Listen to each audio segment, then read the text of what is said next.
3 bilyon kapalit ng aking hininga. Sa gitna ng laot, tumawa si Celeste habang tikumbibig ang anak kong si Mark. Mamatay ka na, Victoria. Isang tulak, isang pagtataksil. Akala nila, nilamon na ako ng alon. Pero ang dagat na naging libingan ko ay magiging saksi sa aking pagbabalik. Sino ang dapat manginig sa takot kapag ang katarungan ay muling umahon? Handa na ba silang maningil? Huwag mo nang ituloy yan, Victoria. Sa tingin mo ba, hahayaan kong isuot ng anak ko ang basurang ginagawa mo? Masyadong luma, masyadong cheap, katulad ng panlasa mo. Ang boses ni Celeste ay parang matalim na talim ng kutsilyo na humiwa sa katahimikan ng silid. Bahagyang napatigil ang mga kamay ni Doña Victoria. Hawak niya ang isang maliit na puting damit, gawa sa pinakamahusay na telang batiste, na maingat niyang binuburda ng mga maliliit na bulaklak simula pa madaling araw.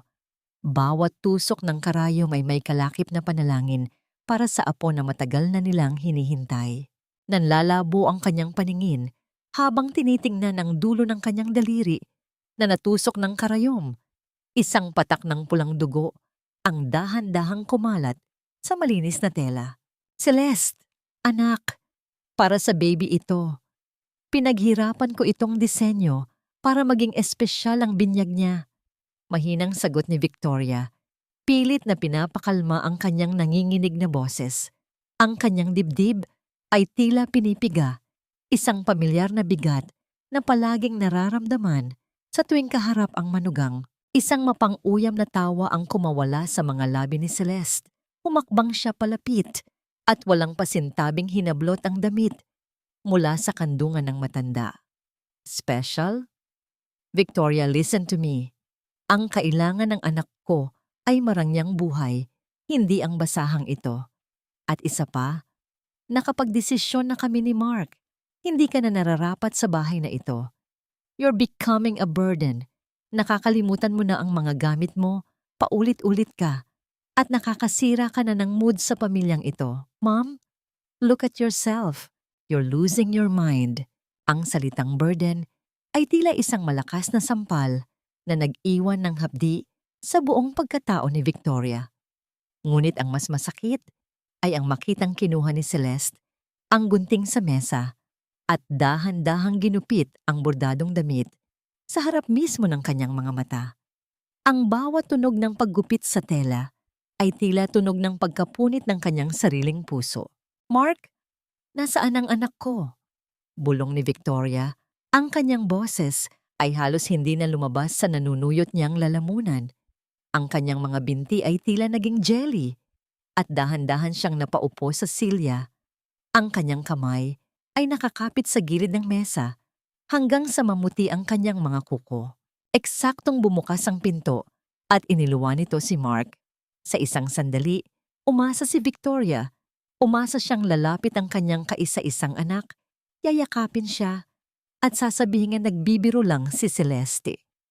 Ngunit nanatiling nakatayo si Mark sa pintuan, malamig ang mga mata at hindi man lang makatingin ng diretso sa kanyang ina. Mark, anak, nakita mo ba ang ginawa ni Celeste? Ang damit ng baby? Pagsusumamo ni Victoria. Huminga ng malalim si Mark, ngunit walang bakas ng awa sa kanyang mukha. Mom, tama si Celeste. Masyado ka ng stress dito sa Manila. Ang pagpunta natin sa cruise mamayang gabi ay para sa katahimikan mo. Pagkatapos nyon, baka mas mabuting doon ka muna tumira sa rest house sa Batangas. Mas tahimik doon, walang makakaabala sa'yo. Pinapalayas niyo ba ako sa sarili kong bahay? Ang tanong ni Victoria ay puno ng pait. Ang bahay na ito, ang bawat sulok nito, ay bunga ng pawis at dugo nilala ng kanyang yumaong asawa para sa kinabukasan ni Mark. Hindi ka pinapalayas, Victoria. Inilalagay ka lang namin sa kung saan ka nararapat. Singit ni Celeste habang nakasandal sa balikat ni Mark. Huwag ka nang mag-eskandalo. Inumin mo ang gamot mo at magpahinga ka na. May mahaba tayong biyahe mamaya. Lumipas ang mga oras na parang isang masamang panaginip. Natagpuan na lamang ni Victoria ang kanyang sarili sa deck ng isang marangyang yate sa gitna ng kadiliman ng gabi. Ang malamig na hangin ng dagat ay humahampas sa kanyang mukha, ngunit mas matindi ang lamig na nararamdaman niya sa loob ng kanyang dibdib. Ang gamot na ipinainom sa kanya ni Celeste ay tila nagpabagal sa kanyang isip, ginagawang malabo ang paligid. Ang ganda ng dagat, di ba, Victoria? Napakalalim, napakatahimik, parang isang perpektong libingan, bulong ni Celeste sa kanyang likuran. Lumingon si Victoria at nakita ang kanyang manugang na nakatayo, walang bakas ng pagkukunwari sa mukha. Sa di kalayuan, nakita niya si Mark na nakatalikod, nakatingin sa malayo, tila hindi naririnig ang nagaganap. Nasaan ang anak ko, Celeste? Bakit mo ito ginagawa? Ang anak mo? Naroon siya. Naghihintay na matapos ang lahat ng ito. Alam mo, Victoria, ang 3 bilyong piso na halaga ng Santos Estate ay masyadong malaki para sa isang matandang ulyani na katulad mo. Sa pagkamatay mo, magiging malaya na kami. Magiging maayos ang buhay ng anak ko nang wala ka. Nanlaki ang mga mata ni Victoria. Mark! Mark! Tulungan mo ako! Sigaw niya, ngunit ang kanyang boses ay nilamon ng ingay ng makina ng yate at ng hampas ng alon. Sa isang iglap, naramdaman ni Victoria ang malakas na pagtulak sa kanyang mga balikat. Wala siyang nahawakan, kundi ang malamig na railings bago siya tuluyang nawalan ng balanse. Sa sandaling iyon, ang huling nakita niya ay ang mukha ni Celeste na nakangisi at ang likod ng kanyang anak na hindi man lang lumingon habang siya ay nahuhulog patungo sa madilim at nagngangalit na karagatan. Ang tubig ay kasing lamig ng yelo, mabilis na pumasok sa kanyang ilong at bibig, tila tinatangka siyang lunurin sa isang iglap. Habang dahan-dahang lumulubog ang kanyang katawan, isang huling pag-iisip ang pumuno sa kanyang naghihingalong diwa. Bakit ang pagmamahal na ibinigay ko ng buo ay sinuklian ng ganito katinding kalupitan? May puwang pa ba para sa katarungan sa ilalim ng madilim na alon na ito? Ang dilim ay tila isang malapot na kumot na bumabalot sa bawat himaymay ng pagkatao ni Victoria. Sa ilalim ng nagngangalit na alon, ang bawat pagsubok niyang huminga ay nauuwi sa paglunok ng maalat na tubig na tila naggagalit na apoy sa kanyang baga. Sa gitna ng katahimikang hatid ng kailaliman, isang imahe ang biglang sumagi sa kanyang nanghihinang diwa. Ang unang yak ni Mark nung isilang niya ito, ang init ng maliit na katawan ng anak na ipinatong sa kanyang dibdib. Isang sumpa ng pag-ibig na binuo sa loob ng silid ng panganganak na ngayon ay tinatapos ng parehong kamay sa gitna ng karagatan. Isang matinding paghapdi ang naramdaman niya sa kanyang balikat nang biglang may kung anong magaspang na bagay ang pumulupot sa kanyang katawan. Hindi niya alam kung ito ba ay kamatayan o isang pagkakataon. Ang mga lubid ng lambat ay tila mga daliri ng tadhana na humahila sa kanya paitaas, palayo sa madilim na libingan. Sa ibabaw ng dagat, sa maliit at lumang bangkang pinangalan ng luwalhati, ang mga kamay ni Tio Teodoro ay puno ng kalyo at sugat mula sa ilang dekadang pakikipagbuno sa bawat huli. Mabigat ang lambat ngayong gabi, isang bigat na hindi galing sa isda. Ang ingay ng tubig na tumatagas mula sa mga butas ng lambat ay sumasabay sa mabigat niyang paghinga.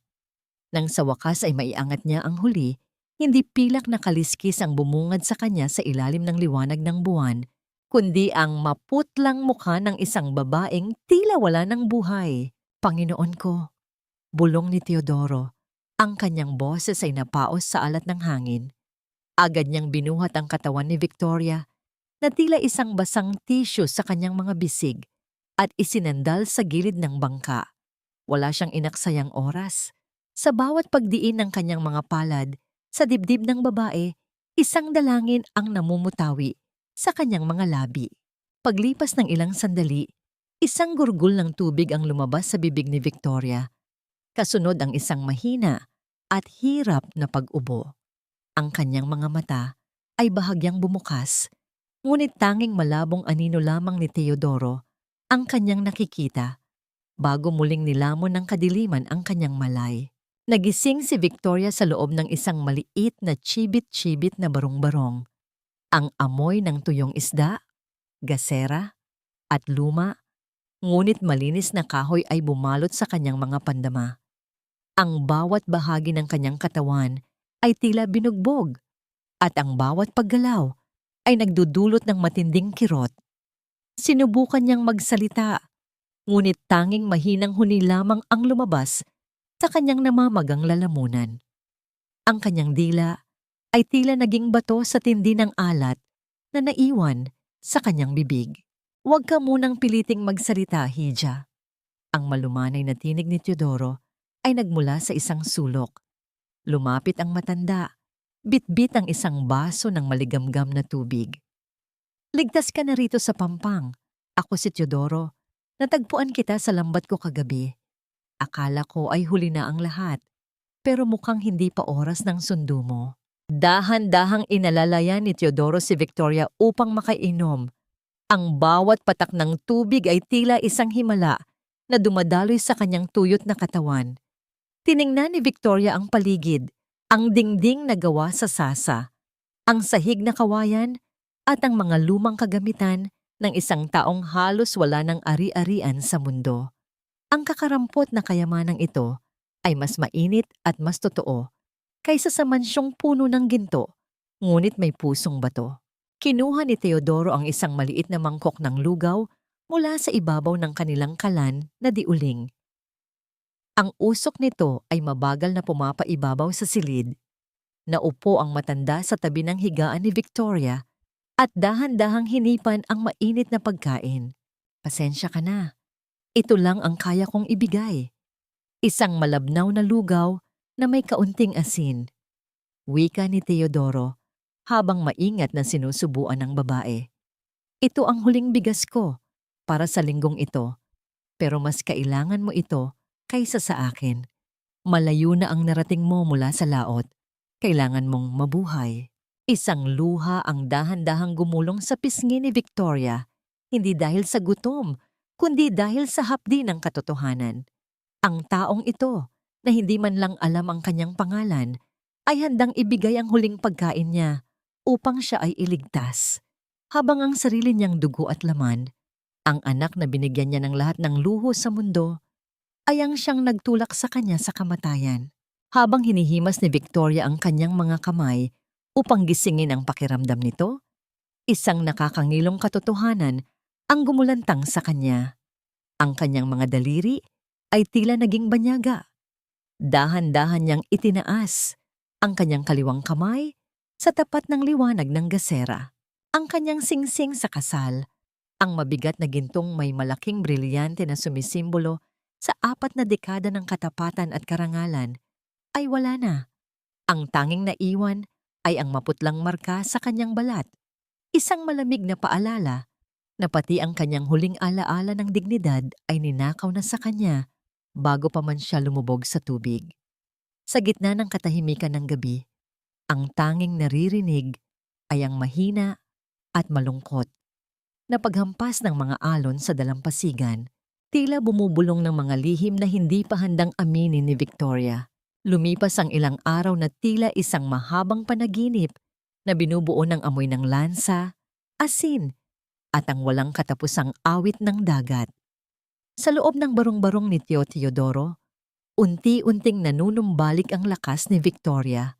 Bagaman ang bawat paghinga niya ay may kasama pa ring kirot mula sa mga tadyang na tila nabitak sa lakas ng pagkakahulog niya sa tubig. Huwag mong biglain ang katawan mo, Hija. Paalala ni Teodoro habang maingat na inilalapag ang isang basong puno ng pinakuluang dahon ng guyabano sa tabi ng higaan ni Victoria. Ang sugat sa balat ay mabilis na naghihilom, pero ang pagod ng kaluluwa ay nangangailangan ng panahon. Sa unang pagkakataon mula nang mangyari ang trahedya, nahanap ni Victoria ang kanyang boses. Bakit? Bakit mo ako iniligtas, Tio? Isang estranghero lang ako. Halos wala ka nangang makain, pero ibinigay mo pa sa akin ang lahat. Tumitig si Teodoro sa malayo. Ang kanyang mga mata ay tila naglalakbay sa mga alaala ng nakaraan. May anak din akong babae noon, si Maria. 18 taong gulang pa lang siya nang dapuan ng malalang sakit. Nagmakaawa ako sa mga may-ari ng lupang pinagtatrabahuhan ko. Lumuhod ako sa harap ng kanilang mansyon para lang humiram ng pambili ng gamot. Pero hindi man lang nila binuksan ang kanilang tarangkahan. Ang sabi nila, marami namang ibang manggagawa dyan. Namatay ang anak ko sa mismong mga bisig ko dahil sa kawalan ng pera at malasakit ng mga makapangyarihan. Tamamam. Naramdaman ni Victoria ang isang matinding hiya na gumuhit sa kanyang puso. Siya rin, sa kanyang nakaraang buhay bilang isang mayamang negosyante, ay maaring naging isa sa mga taong tinutukoy ni Teodoro.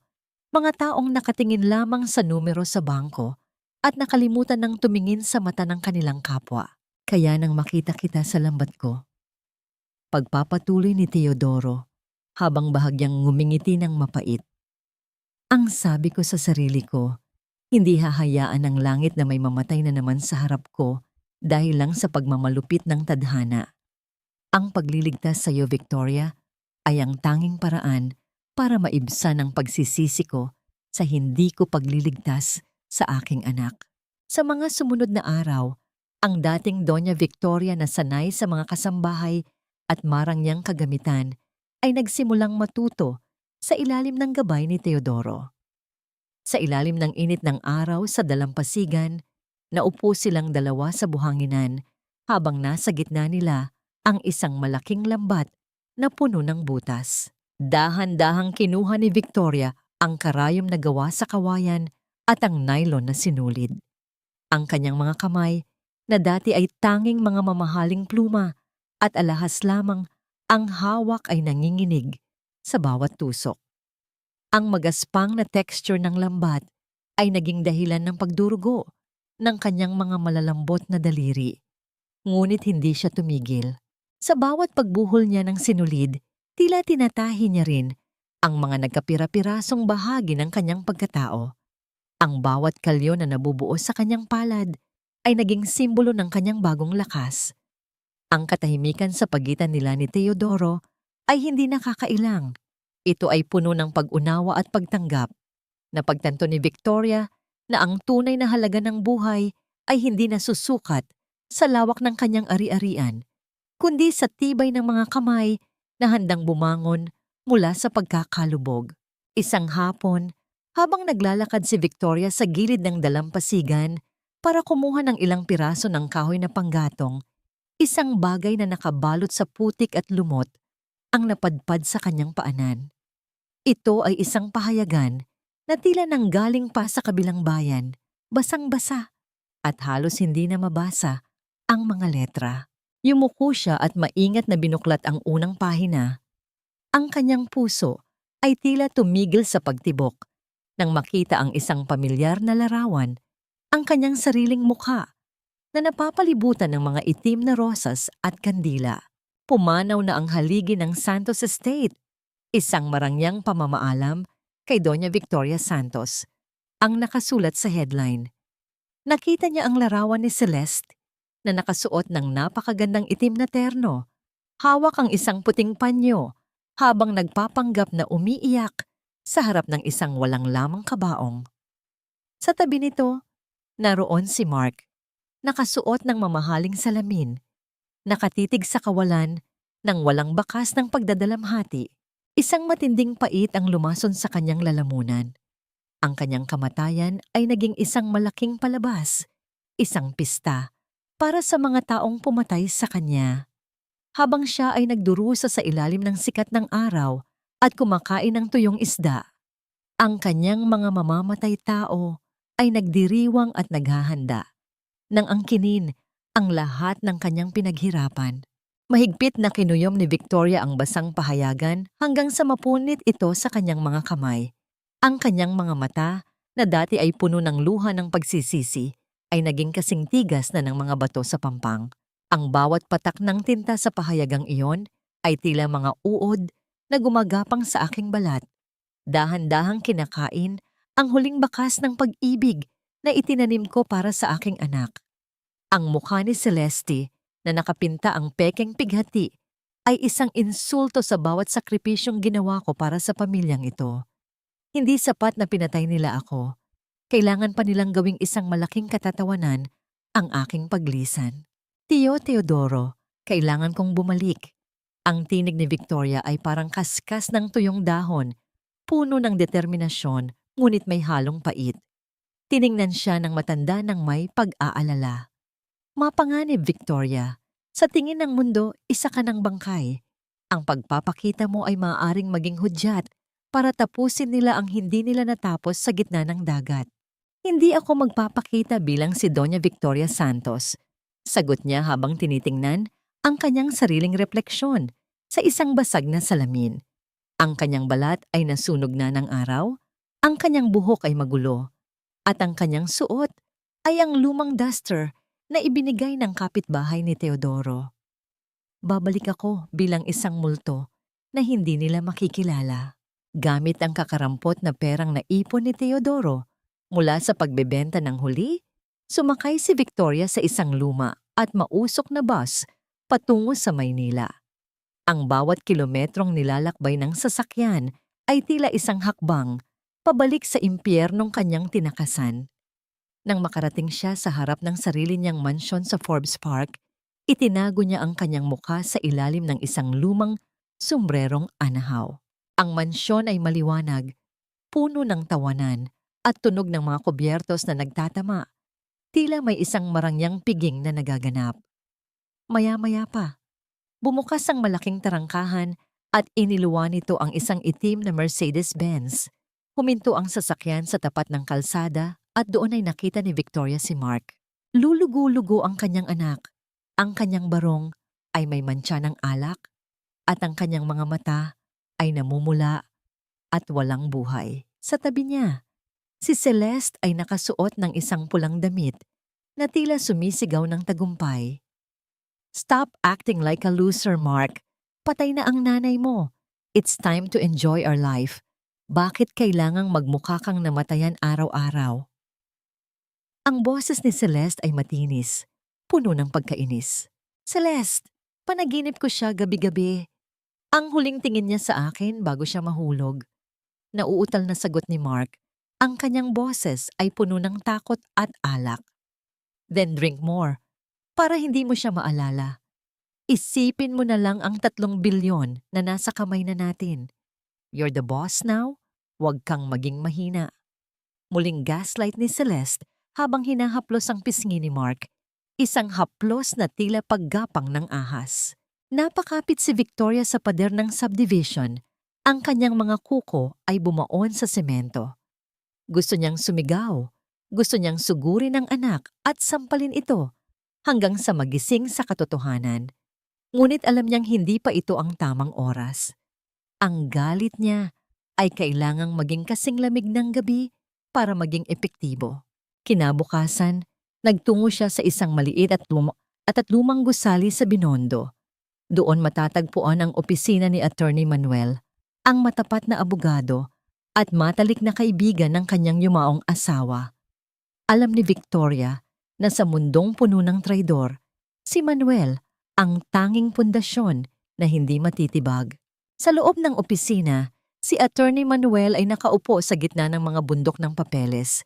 Pagod na pagod ang kanyang mukha. Ilang linggo na siyang ginigipit ni Celeste at ng mga bagong abogado nito para ilipat ang lahat ng titulo ng lupa sa pangalan ng mag-asawa. Hindi ko pipirmahan ito hanggat hindi natatagpuan ang katawan ni Doña Victoria. Ang batas ay may proseso at hindi ako papayag na bastusin ang huling habilin ng kaibigan ko. Ang matigas na pahayag ni Manuel sa telepono bago ito padabog na ibinaba. Isang mahinang katok sa pinto ang bumasag sa katahimikan. Pumasok ang isang matandang babaeng mukhang pulubi, nakayuko at may dalang maliit na balot ng tela. Anong kailangan mo, Nay? Kung hihingi ka ng tulong, pasensya ka na at sarado na kami. Wika ni Manuel nang hindi tumitingin. Hindi sumagot ang babae. Lumapit siya sa mesa at dahan-dahang inilapag ang isang piraso ng basang tela. Ito ang puting tela na may burdang bulaklak na ginupit ni Celeste sa unang gabi ng kanilang pag-aaway. Ang tanging piraso ng kanyang puso na nailigtas ni Victoria mula sa laot. Napatitig si Manuel sa tela. Ang kanyang mga kamay ay nagsimulang manginig. Kilala niya ang bawat tusok ng burdang yon. Siya ang nagregalo ng telang yan kay Victoria noong nakaraang kaarawan nito. Dahan-dahan niyang inangat ang kanyang paningin at sinalubong ang mga mata ng babaeng nasa harap niya. Victoria, ikaw ba talaga yan?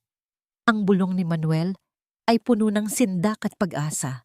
Hindi nagsalita si Victoria, ngunit ang isang luhang pumatak mula sa kanyang mata ay sapat na upang kumpirmahin ang katotohanan. Sa labas ng opisina, ang langit ay nagsimulang magdilim at ang unang patak ng ulan ay tumama sa bintana. Tila hudyat ng isang paparating na bagyong wawasak sa lahat ng kasinungalingang itinayo ni Celeste. Ang bawat tibok ng puso sa loob ng sinapupunan ay tila isang metrong tumatakbo para sa mga taong walang kaluluwa. Sa isang liblib na mansyon sa paanan ng bundok, kung saan ang tanging naririnig ay ang huni ng mga kuliglig at ang malungkot na paghampas ng hangin sa mga puno ng pino, nakakulong ang isang lihim na mas madilim pa sa gabi. Si Angela ay nakaupo sa gilid ng isang malambot na kama, ngunit ang marangyang silid na yon ay mas masahol pa sa isang selda. Ang kanyang mga kamay ay dahan-dahang humahaplos sa kanyang malaking tiyan. Ang balat ay banat na banat at ang bawat sipa ng sanggol sa loob ay nagdudulot ng pinaghalong saya at takot. Siya ay 22 taong gulang pa lamang, isang probinsyanang nangarap na maiyahon ang pamilya sa hirap, ngunit ngayon ay naging isang kasangkapan lamang para sa isang maruming laro. Ang tunay na tunog ng pagpihit ng doorknob ay tila isang hatol ng kamatayan para kay Angela. Pumasok si Celeste. Ang kanyang mga takong ay lumilikha ng matitigas na tunog sa makintab na sahig. Bawat hakbang ay puno ng kapangyarihan at pag-alipusta. May dala siyang isang baso ng gatas, ngunit ang paraan ng pagtingin niya kay Angela ay tila tumitingin siya sa isang piraso ng karne na binili niya sa palengke. Inumin mo ito. Kailangang maging malusog ang bata. Huwag mong kalimutan, Angela, ang 3 bilyong piso na halaga ng Santos Estate ay nakasalalay sa batang yan. At ikaw ay isang lalagyan lamang. Ang boses ni Celeste ay malamig, walang bakas ng pagkatao. Mawalang galang na po, Ma'am Celeste, pero nangako po kayo na pagkatapos nito ay makakauwi na ako sa amin. Ang nanay ko po, kailangan niya ng operasyon. Nangangatalang boses ni Angela. Ang kanyang mga mata ay nagsisimulang mangilid ng luha. Isang mapanghamak na tawa ang kumawala kay Celeste. Lumapit siya at hinawakan ng mahigpit ang baba ni Angela. Pinipilit itong tumingin sa kanya. Ang nanay mo? Huwag kang mag-alala. Mababayaran siya. Pero hanggat hindi lumalabas ang tagapagmana na ito, pagmamay-ari ko ang bawat hininga mo. Isang pagkakamali, isang sumbong sa labas, at sisiguraduhin kong kahit ang bangkay ng nanay mo ay hindi mo makikita. Maliwanag, sa kabilang dako, sa loob ng isang madilim na sasakyan na nakaparada malayo sa gate ng mansyon, nakatingin si Victoria. Sa tabi niya ay si Attorney Manuel na hawak ang ilang mga dokumentong nakuha ng kanyang mga tamtutu. Sa tulong ng impormasyon mula kay Manuel, natuklasan nila ang lokasyon kung saan itinatago ni Celeste ang babaeng magsisilang ng apo ni Victoria. Ito na ang ebidensyang kailangan natin, Victoria. Bulong ni Manuel habang itinuturo ang mga pangalan sa folder. Ang babaeng yan ay si Angela Dizon. Kinuha siya ni Celeste mula sa isang recruitment agency sa probinsya, pero may mas malalim pang problema rito.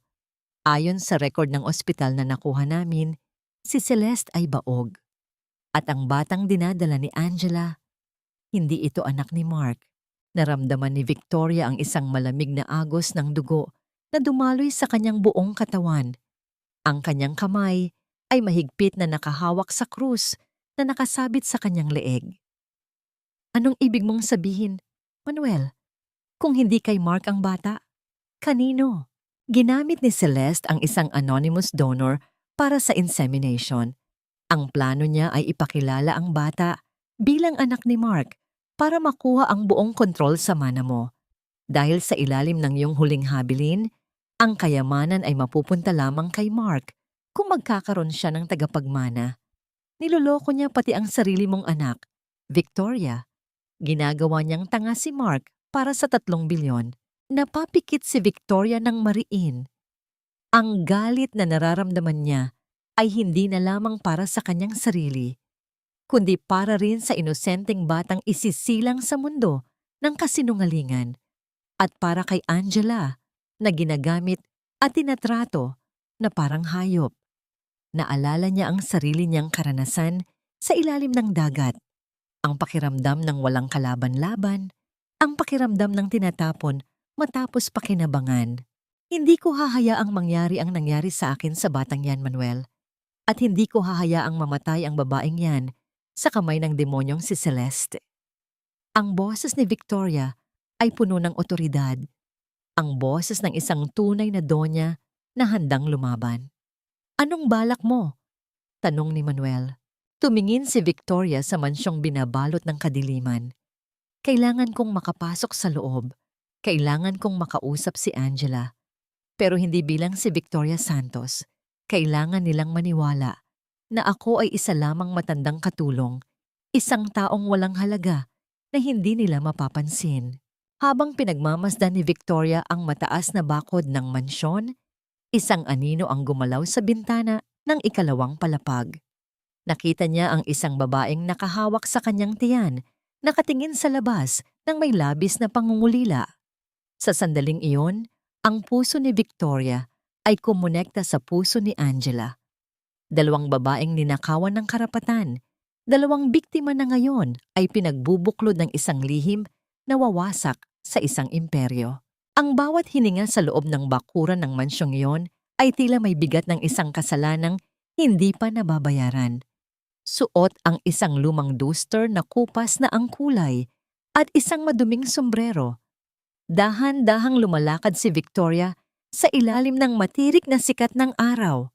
Ang kanyang mga kamay, na dati ay pinaliligiran ng mga mamahaling alahas, ngayon ay puno ng lupa at dumi, habang hawak ang isang kalawanging gunting para sa mga halaman.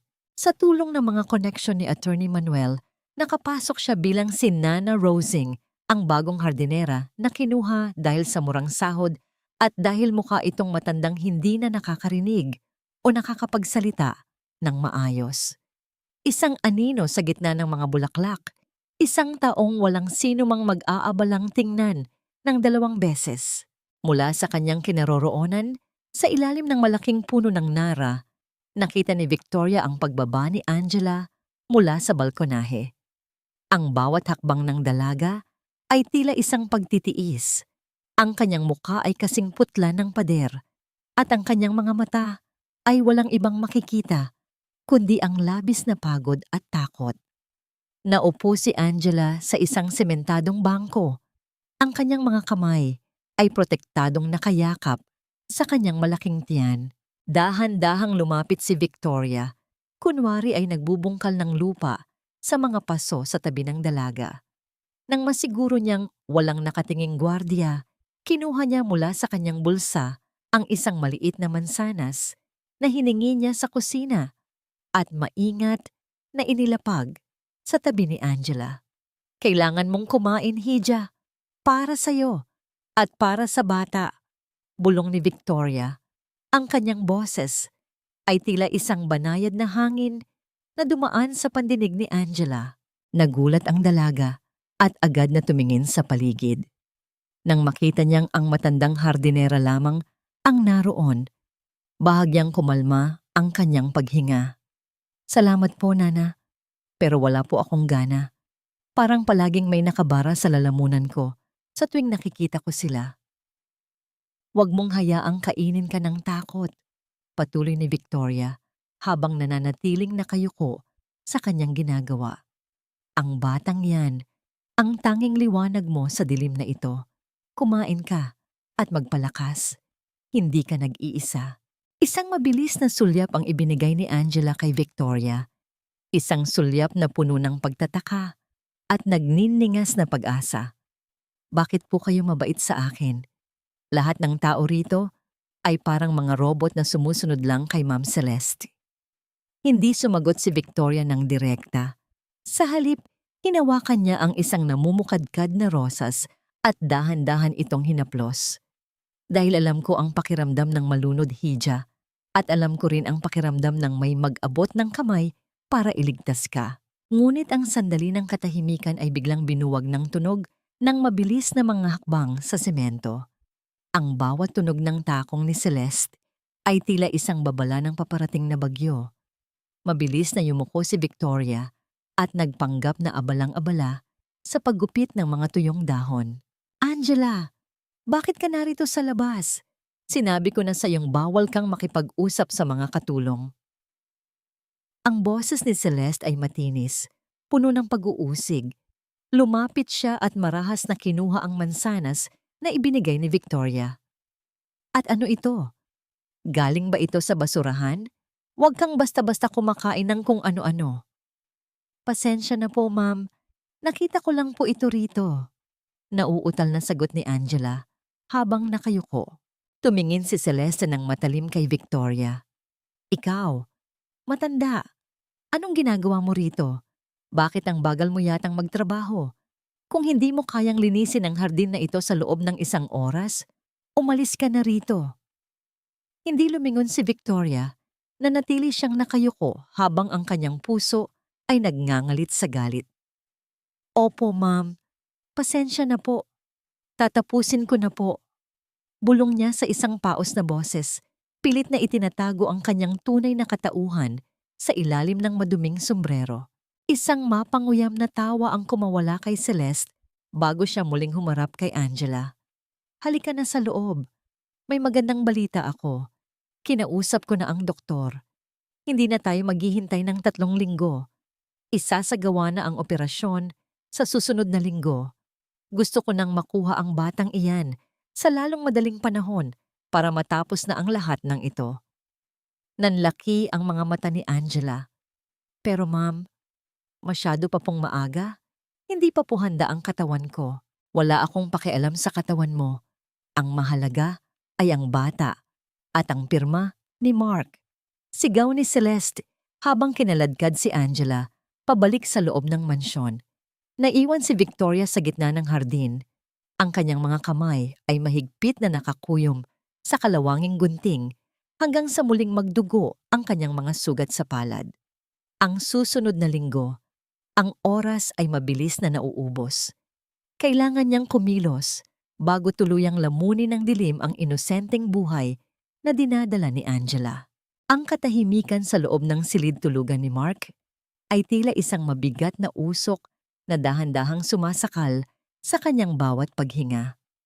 Nakaupo siya sa dulo ng kanilang kama, hawak ang isang baso ng scotch na halos wala ng yelo.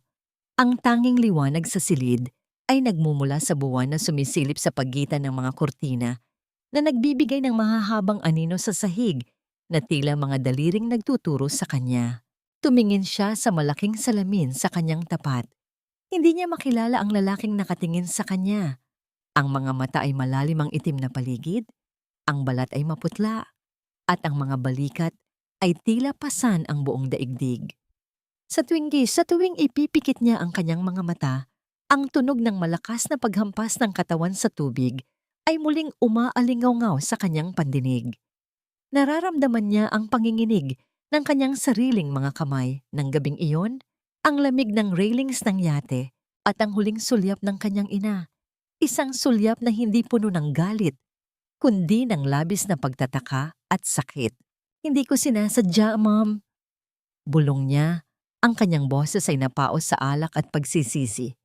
Dahan-dahan siyang tumayo at lumapit sa cabinet ni Victoria na hindi pa rin nagagalaw simula nang mamatay ito. Binuksan niya ang isang maliit na drawer at doon, sa ilalim ng mga nakatuping bandana, ay nahanap niya ang isang lumang bote ng pabango. Ito ang paboritong amoy ng kanyang ina. Amoy ng mga sariwang bulaklak ng sampagita at malinis na linen. Inilapit ni Mark ang bote sa kanyang ilong at huminga ng malalim. Sa isang saglit, tila bumalik siya sa kanyang pagkabata.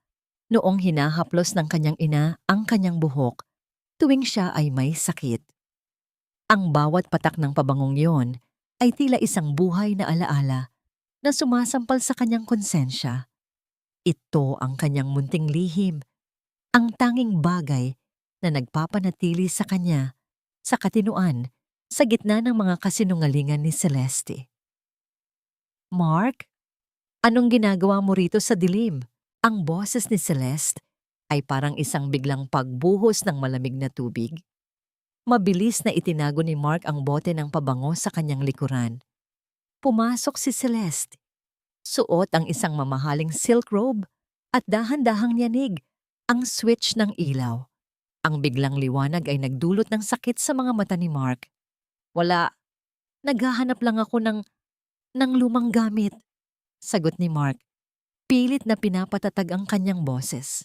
Lumapit si Celeste at marahang hinawakan ang balikat ni Mark. Ang dating nakakakalmang haplos nito ay ngayoy tila malamig at nakapangingilabot. "Mark, honey, stop blaming yourself." Mahina nitong bulong. "Sinabi na ng doktor na depression at pagod lang yan. Hindi mo kasalanan ang nangyari." "Pero Celeste, bakit parang may mali? Bakit hindi ko maalala na sinubukan ko siyang abutin?" Ang tanong ni Mark ay puno ng pag-aalinlangan. Dahil sa shock, Mark, ang utak natin ay may paraan para protektahan tayo sa mga masakit na alaala. Muling pag-gaslight ni Celeste habang hinahalikan ng pisngi ng asawa. "Think about our baby. Think about our future. Sa susunod na linggo, magiging ganap na tayong pamilya. Don't let these ghosts ruin what we've built." Nang makatulog si Celeste, nanatiling gising si Mark. Ang bigat sa kanyang dibdib ay hindi pa rin nawawala. Maingat siyang bumangon at nagtungo sa opisina ni Celeste para maghanap ng ilang dokumento tungkol sa darating na operasyon ni Angela. Ngunit habang kinakalkal niya ang mga papeles sa ilalim ng drawer, isang sobrang kulay kape ang nahulog. Binuksan niya ito at binasa ang nilalaman. Ito ay isang bank transfer receipt na nagkakahalaga ng 10 milyong piso na ipinadala sa isang pribadong account ng isang doktor na hindi niya kilala. Ang petsa ng transfer ay noong gabi bago ang aksidente ng kanyang ina. At sa ilalim ng resibo, may isang maliit na note na nakasulat sa sulat kamay ni Celeste. "Payment for the final procedure. No traces left." Nanginig ang buong katawan ni Mark. Ang final procedure? Para ba ito kay Angela? O may mas madilim pang ibig sabihin ang mga salitang ito? Ang lamat sa kanyang paniniwala kay Celeste ay tila naging isang malaking bitak na hindi na kayang ayusin ng anumang matatamis na salita. Sa labas, ang hangin ay nagsimulang umihip ng malakas, tila nagbabadya ng isang katotohanang handa nang gumuho sa ibabaw ng kanilang mga ulo. "Ubusin mo ito, Mark, para ito sa iyong mabilis na paggaling. Alam mo namang ako lang ang nag-aalaga sa iyo, di ba?" Ang malambing na boses ni Celeste ay tila isang nakalulunod na gatas, ngunit para kay Victoria na nakasilip sa pagitan ng mga pinto ng terrace, ito ay tunog ng isang sumpa. Nakita niya ang kanyang anak, ang kanyang kaisa-isang si Mark, na tila isang anino na lamang ng dating sigla nito. Ang mga mata ni Mark ay tila laging nakatitig sa kawalan. Ang kanyang mga kamay ay nanginginig habang tinatanggap ang maliit na baso ng gamot mula kay Celeste. Ang bawat lunok ni Mark ay tila isang hakbang palapit sa isang bangin na siya mismo ang naghukay. Sa labas, sa ilalim ng init ng araw, na tila nanunuyo sa kanyang balat, si Victoria ay nagpapanggap na nagbubungkal ng lupa. Ang kanyang mga tuhod ay nananakit na sa matagal na pagluhod sa matitigas na bato, at ang kanyang mga daliri ay puno na ng sugat mula sa mga tinik ng rosas. Ngunit ang sakit ng katawan ay wala sa kalingkingan ng hapdi sa kanyang puso nang makita niya ang maliit na bote na itinago ni Celeste sa loob ng kanyang robe. Isang bote na walang label. Ngunit alam ni Victoria kung ano ang laman nito base sa mga epekto nito kay Mark. Dahan-dahang nilalason ng kanyang manugang ang isipan ng kanyang anak para tuluyan itong mawalan ng kakayahang lumaban. Isang matinding pait ang gumuhit sa lalamunan ni Victoria. Gusto niyang sumigaw. Gusto niyang pumasok at itapon ang basong yon, ngunit kailangan niyang manatiling tahimik. Ang katahimikan, ang tanging sandata niya sa ngayon. Nang sumapit ang gabi, sa isang madilim na sulok sa likod ng malaking garahe, nakipagkita si Victoria kay Attorney Manuel. Ang bawat tibok ng orasan sa malayo ay tila isang paalala na ang oras ay mabilis na nauubos. Victoria, nakuha na namin ang lahat ng impormasyon tungkol sa doktor na binayaran ni Celeste. Bulong ni Manuel habang iniabot ang isang maliit na recorder. Hindi siya isang lisensyadong obstetrician. Siya ay isang fixer sa mundo ng illegal na surrogacy. Ang balak ni Celeste ay isagawa ang operasyon dito mismo sa loob ng mansyon para walang anumang record na lalabas sa gobyerno. Kapag nakuha na nila ang bata, si Angela ay itatapon na lang na parang basura. Hindi ako papayag, Manuel. Ang boses ni Victoria ay kasing tigas ng bakal. Kailangan nating kumilos bago dumating ang araw na itinakda nila. Pero kailangan mo munang mag-ingat.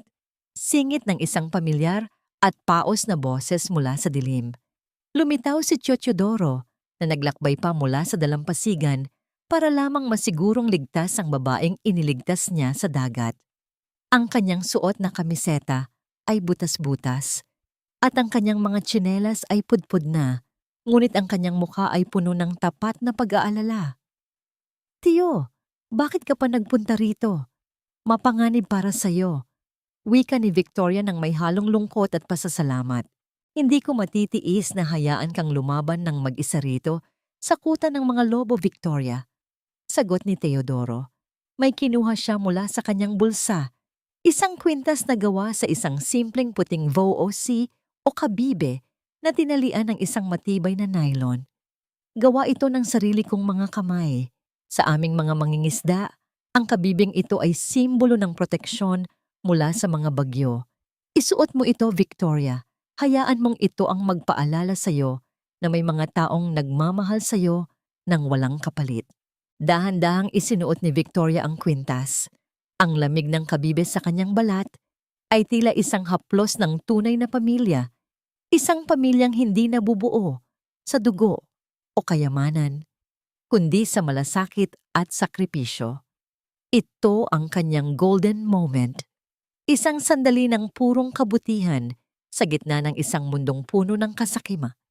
Ngunit ang kapayapaang iyon ay mabilis na binuwag ng isang matinis at mahabang sigaw na nagmula sa ikalawang palapag ng mansyon. Isang sigaw na puno ng matinding sakit at takot. "Angela!" bulong ni Victoria. Mabilis siyang tumakbo patungo sa gilid ng bintana at doon niya nakita ang kaguluhan. Ang mga ilaw sa silid ni Angela ay nagpapatay-sindi. Nakita niya si Celeste na nagmamadaling pumasok sa silid kasama ang isang lalaking may dalang itim na bag. Ang peking doktor. "Masyadong maaga. Bakit ngayon siya sasakit?" Ang boses ni Celeste ay puno ng galit sa halip na pag-aalala. "Ma'am, pumutok na ang panubigan niya. Kailangan natin siyang dalhin sa ospital. Baka mamatay ang bata." Sigaw ng isang katulong. "Walang ospital," sigaw ni Celeste. Ang kanyang mukha ay tila isang demonyo sa ilalim ng liwanag ng bumbilya. "Isagawa ang operasyon dito. Ngayon din. Hindi ako papayag na masira ang plano ko dahil lang sa maagang panganganak ng babaeng yan." Narinig ni Victoria ang tunog ng pagkaladkad sa isang metal na mesa sa itaas. Kasunod ang mas malakas na iyak ni Angela, na tila humihingi ng saklolo sa langit. Ang gabi ay naging kasing dilim ng budhi ni Celeste at ang bawat segundong lumilipas ay tila isang patalim na unti-unting pumuputol sa huling hibla ng pag-asa. Kung hindi kikilos si Victoria ngayon, ang mansyong ito ay muling magiging saksi sa isa pang krimeng itatago sa ilalim ng karangyaan. May sapat pa bang lakas ang isang patay na ina para pigilan ang kamatayan ng isa pang biktima? O muli bang lalamunin ng kadiliman ang katarungang matagal na niyang hinahanap? Ang bawat sigaw na nagmumula sa silid ni Angela ay tila isang matalim na patalim na humihiwa sa bawat sulok ng mansyon. Sa loob ng pansamantalang silid operasyon na itinayo ni Celeste, ang hangin ay naging malapot at mahirap hingahin, puno ng amoy ng gamot at ang nakakasulasok na amoy ng takot. Ang liwanag mula sa isang surgical lamp ay tila isang malupit na mata na nakatitig sa bawat patak ng pawis at dugo na dumadaloy sa noo ng nanghihinang dalaga. Si Victoria, na nagpapanggap pa ring si Nana Rosing, ay pumasok sa silid dala ang isang planggana ng mainit na tubig. Nakita niya ang bawat detalye ng kalupitan ni Celeste, ang pekeng doktor na nanginginig ang mga kamay habang hawak ang scalpel at ang mga kagamitang hindi man lamang dumaan sa wastong sterilisasyon. Sa gilid ng kama, nakatayo si Celeste. Ang kanyang muka ay walang bakas ng pag-aalala. Tanging pagkainip at kasakiman lamang ang mababakas sa kanyang mga mata. Bakit ang tagal? Kunin mo na ang bata. Ang boses ni Celeste ay matinis. Tila isang kiskis ng metal sa semento. Ma'am, masyadong malakas ang pagdurugo niya. Kailangan nating tumawag ng ambulansya. Baka hindi na siya umabot. Ang boses ng doktor ay puno ng pag-aalinlangan. Huwag kang tanga. Kapag lumabas ng mansyong ito ang babaeng iyan, mabubuko ang lahat. Tapusin mo na yan. Ang mahalaga ay ang bata, hindi ang lalagyan nito. Sigaw ni Celeste na tila tinutukoy lamang ang isang kagamitan sa kusina at hindi ang isang taong nag-aagaw buhay. Dahan-dahang lumapit si Victoria sa gilid ni Angela. Nakita niya ang mga mata ng dalaga, malaki, puno ng luha, at nakatitig sa kisame na tila naghahanap ng isang anghel na sasagip sa kanya. Nang maramdaman ni Angela ang malamig na bimpo na idiniit ni Victoria sa kanyang noo, dahan-dahan siyang lumingon. Sa gitna ng labis na sakit, tila nakilala ni Angela ang mga mata ng matandang hardinera. Nana, ang baby ko.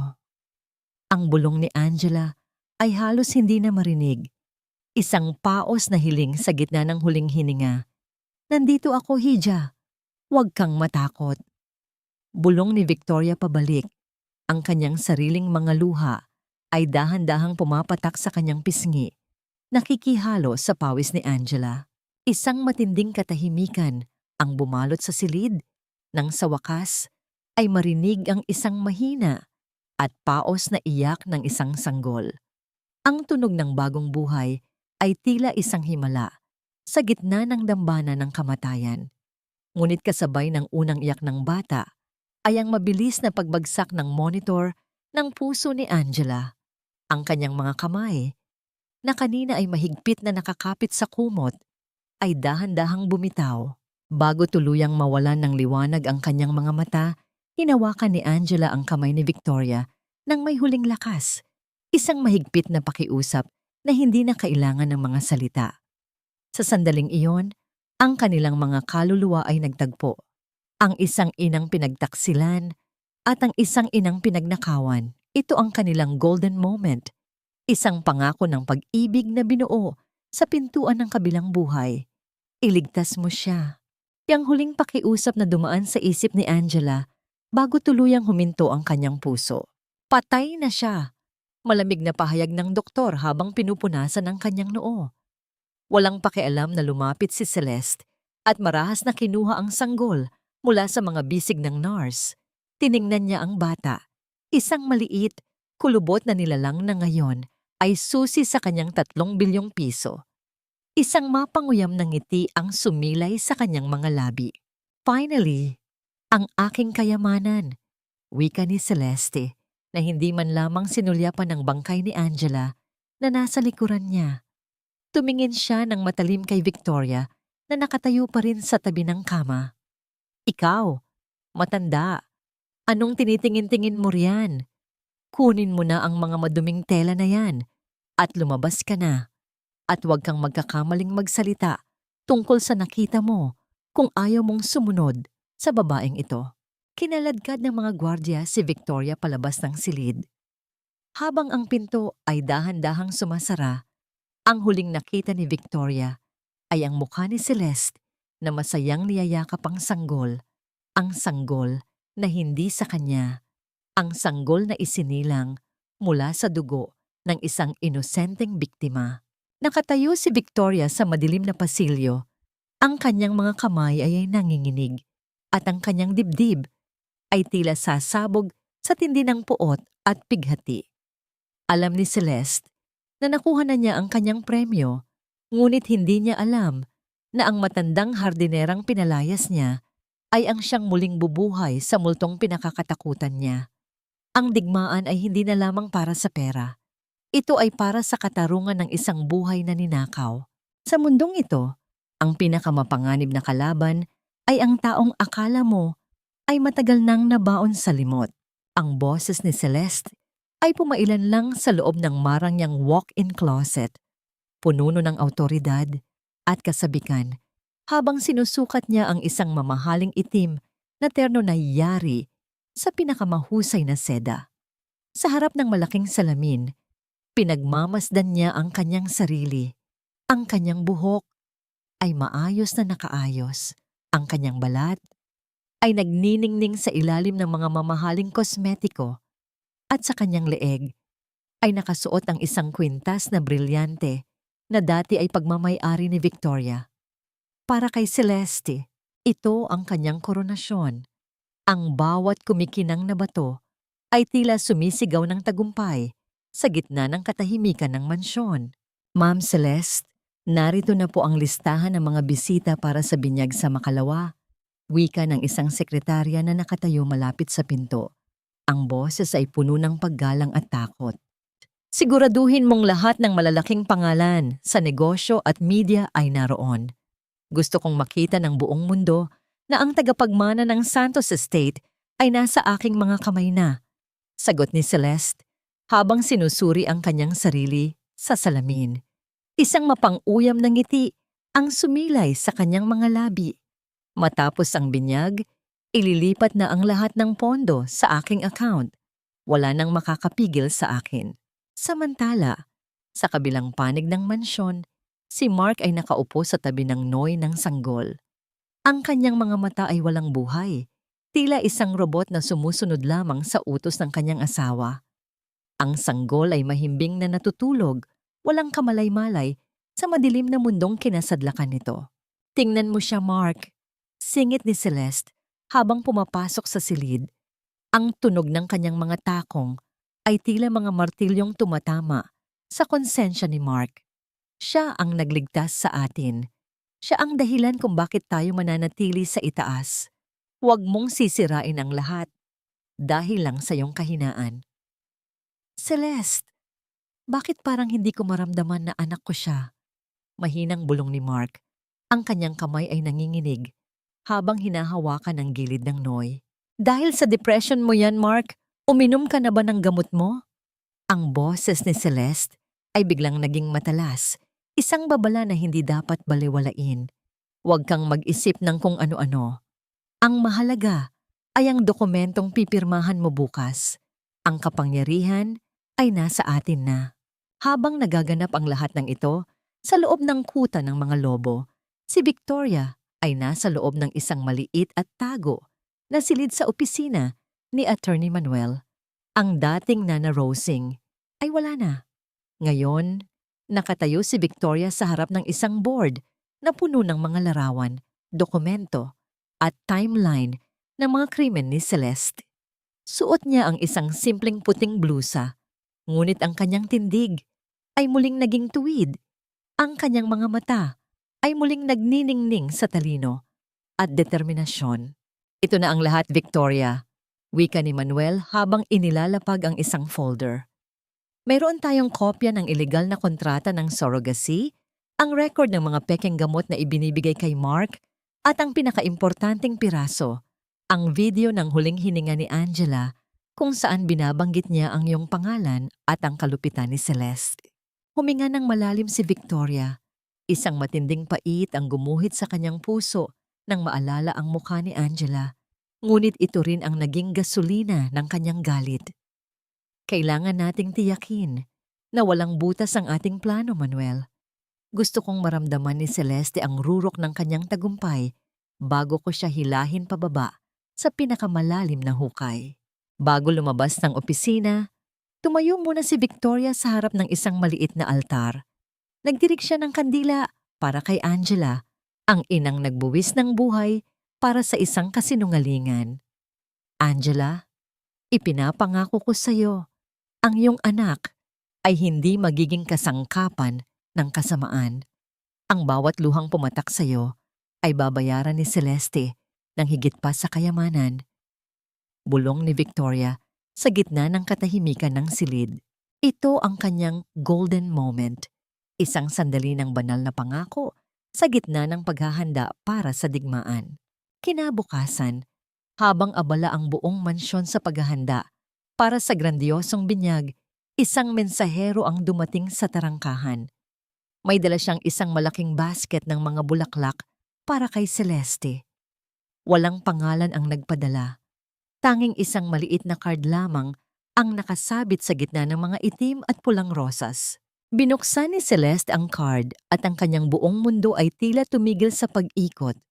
Ang kanyang mukha ay nawalan ng kulay at ang card ay dahan-dahang nahulog mula sa kanyang nanginginig na mga daliri patungo sa makintab na sahig. Nakapaloob sa card ang isang maikling pangungusap sa Tagalog na may kalakip na isang maliit, bordadong bulaklak na tela, ang kaparehong disenyo ng damit na ginupit niya sa unang gabi ng kanilang pag-aaway. Ang nakasulat ay, "Ang dagat ay may paraan para isuka ang bawat lihim na pilit mong nilulunod." Nanlaki ang mga mata ni Celeste. Ang hangin sa loob ng silid ay tila nawala. At ang bawat sulok ng mansyon ay tila nagsimulang bumulong ng pangalan ng isang babaeng akala niya ay matagal na niyang pinatay.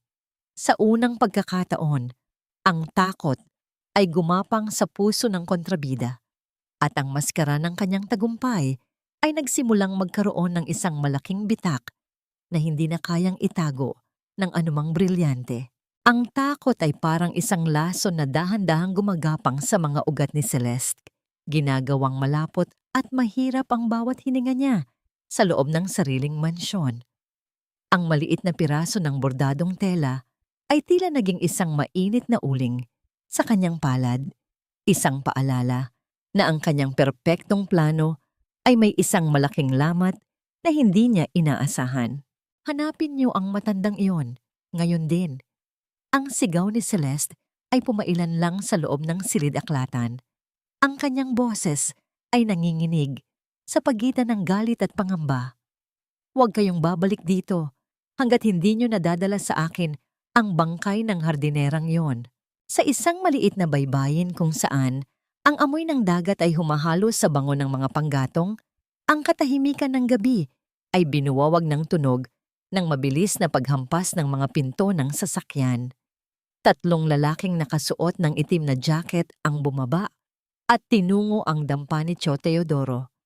Ang tunog ng kanilang matitigas na sapatos sa buhanginan ay tila isang babala ng paparating na panganib. Nakaupo si Teodoro sa labas, tahimik na nag-aayos ng kanyang lambat sa ilalim ng liwanag ng isang gasera. Alam niyang darating sila. Alam niyang ang pagtulong niya kay Victoria ay may katumbas na panganib. Ngunit ang kanyang puso ay payapa. Nasaan ang babaeng itinatago mo rito, matanda?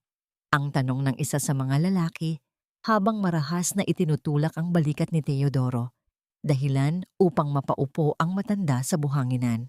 Dahan-dahang tumingala si Teodoro, ang kanyang mukha ay puno ng mga kulubot ng panahon, ngunit ang kanyang mga mata ay nananatiling matatag. Wala rito ang hinahanap niyo. Ang dagat ay malawak. Marahil ay tinangay na siya ng agos palayo sa inyo. Isang malakas na sampal ang dumapo sa pisngi ni Teodoro. Ang tunog nito ay tila pagpunit ng tuyong dahon sa gitna ng gabi. Ngunit sa halip na dumaing sa sakit, isang mahinang ngiti ang sumilay sa mga labi ng matanda. Isang ngiti ng tagumpay dahil alam niyang sa mga sandaling iyon, si Victoria ay malayo na sa kanilang maabot. Saktan niyo man ako, hindi niyo mababago ang katotohanan. Bulong ni Teodoro habang pinupunasan ang dugo sa gilid ng kanyang bibig. Ang katarungan ay parang tuitrio. Darating at darating ito at walang sinumang pader ang makakapigil sa paghampas nito. Habang nagaganap ang kaguluhan sa dalampasigan, sa loob ng Mansyong Santos, si Mark ay tila isang aninong gumagala sa madidilim na pasilyo. Ang amoy ng sampagitan na naramdaman niya sa bote ng pabango ng kanyang ina ay tila sumusunod sa kanya kahit saan siya magpunta. Narinig niya ang mga bulong-bulungan ng mga katulong tungkol sa isang matandang hardinera na bigla na lang nawala at ang takot sa mga mata ni Celeste na hindi nito maikubli. "Ma'am, ikaw ba yan?" Bulong ni Mark sa gitna ng kadiliman ng hagdanan. Ang kanyang puso ay naghahalo ang takot at isang kakaibang pananabik. Kung totoo ngang buhay ang kanyang ina, may pagkakataon pa ba siyang humingi ng tawad? O ang kanyang presensya ay hudyat na ng kanyang sariling katapusan? Samantala, sa labas ng mataas na tarangkahan ng mansyon, isang babaeng nakasuot ng mahabang itim na balabal ang nakatayo sa ilalim ng ilaw ng poste. Si Victoria. Pinagmamasdan niya ang sariling tahanan, ang dambana ng kanyang mga pangarap na naging kuta ng kanyang mga kaaway. Ang kanyang kamay ay nakahawak sa kwintas na VOOC na ibinigay ni Teodoro. Ang lamig nito sa kanyang balat ay nagbibigay sa kanya ng lakas na hindi kayang tapatan ng anumang ginto. Narinig niya ang tunog ng busina ng mga sasakyang naghahanda para sa engranding binyag bukas. Ang bawat dekorasyon, ang bawat bulaklak, at ang bawat bisitang darating ay magiging saksi sa kanyang huling pagtatanghal. Ang gabi, bago ang binyag, ay puno ng mga bumubulong na lihim at si Victoria ay handa ng maging tinig na sisira sa katahimikan ng lahat. Tumingala si Victoria sa bintana ng silid ni Angela, ang silid kung saan ang isang inosenteng buhay ay isinakripisyo para sa kasakiman. "Angela, Teodoro, ang inyong mga pasakit ay hindi mawawalan ng saysay." Bulong niya sa hangin. Ang dilim ay hindi na kanyang kaaway. Ito ang kanyang baluti. At bukas, kapag sumikat ang araw, ang liwanag nito ay hindi lamang magdadala ng bagong umaga, kundi isang apoy na tutupok sa lahat ng kasinungalingang itinayo ni Celeste. Nakatayo si Victoria roon, nag-iisa at matatag, habang ang bawat segundo ay tila isang hakbang palapit sa sandali ng pagtutuos. Akala mo ba, Celeste, ang bawat lihim ay habambuhay na mananatiling nakalubog sa ilalim ng dagat? Ang boses ni Victoria ay tila isang malamig na simoy ng hangin na dumaan sa siwang ng bintana, isang bulong na nanggagaling sa pinakamadilim na sulok ng silid tulugan ni Celeste. Nanigas sa kanyang kinatatayuan ang kontrabida, ang kanyang kamay ay napatigil sa pag-aayos ng kanyang mamahaling gabi na nakasampay sa upuan. Ang bawat balahibo sa kanyang balat ay tumayo, at ang lamig na gumapang sa kanyang likuran ay tila yelong dumidikit sa kanyang mga buto. Dahan-dahang humarap si Celeste sa malaking salamin ng kanyang dresser.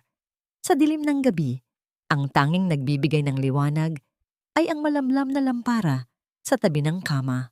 Doon, sa anino ng pintuan ng balkonahe, nakita niya ang isang figura.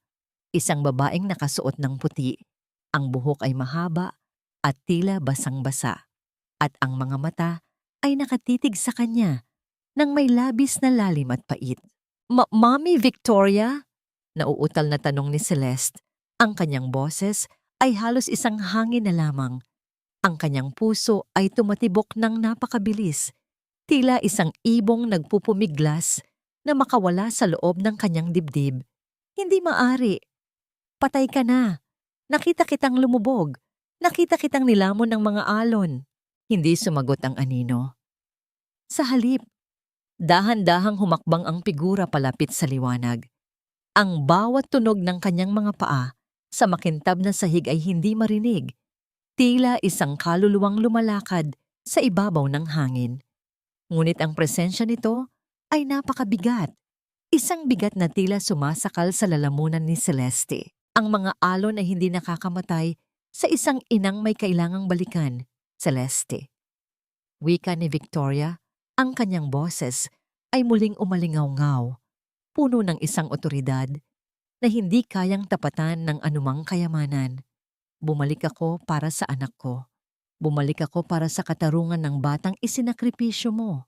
Sa isang iglap, nawala ang takot ni Celeste at pinalitan ito ng isang desperadong galit. Kung hindi ka papatay, sisiguraduhin kong sa pagkakataong ito, wala nang makakaagaw sa iyo mula sa hukay. Mabilis niyang sinunggaban ng isang mabigat na estatwang kristal sa ibabaw ng mesa at ibinato ito sa anino. Ang tunog ng pagkabasag ng kristal sa dingding ay tila isang pagsabog sa gitna ng katahimikan ng gabi. Ngunit ang anino ay wala na roon. Ang silid ay muling binalot ng katahimikan. Maliban sa mabilis at mabigat na paghinga ni Celeste, tumingin siya sa paligid. Ang kanyang mga mata ay nanlalaki sa takot.